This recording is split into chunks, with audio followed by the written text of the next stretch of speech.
Hello mga ka-vibes, for today's video, isi-share ko po sa inyo ang aming preparasyon sa paggawa ng aming costume para sa ating talent ang Buntis Queen of Mayorga 2024 na walang iba na si Maria Gretchen Dizor.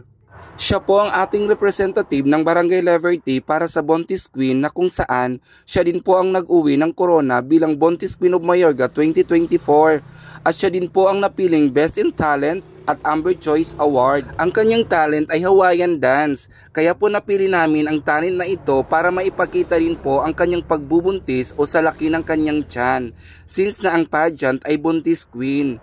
Maganda ang vibes ang sayaw na ito na Hawaiian dance at ang gaan lang niya sayawin, nang sa ganon hindi po mahirapan sa paggalaw ang ating Buntis Queen candidate.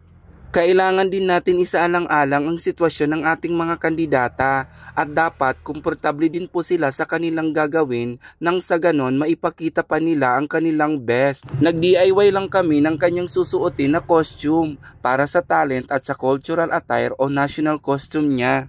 At syempre with the love and support ng ating barangay captain Mincho Istas, siya po muna ang nag-support financially para sa ating mga pangangailangan before and during the pageant. And with the assist din po ni Mami Napol para gawin ang mga costume na gagamitin ng ating kandidata. Itong costume na ginamit sa talent ng ating kandidata, ito ay made of plastic straw o panali.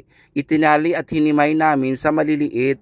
At since marami po akong nasisirang bulaklak sa aking mga pandekor, ito po ay iniipon ko. Kaya ito na din ang ginamit kong pangdisenyo para sa pangtaas niyang susuotin at mga accessories para sa kamay, paa at ulo niya. Para sa pangtaas niya, gumamit kami ng used na bra at dinikitan namin ito ng mga bulaklak. At para naman po sa accessories ng kamay at paa niya, gumamit lang po kami ng string o panali na made of cloth at dinikitan namin ito ng mga bulaklak. At sa taas naman ng kanyang palda na made of straw, nilagyan po namin ito o dinikatan namin ito ng mga bulaklak.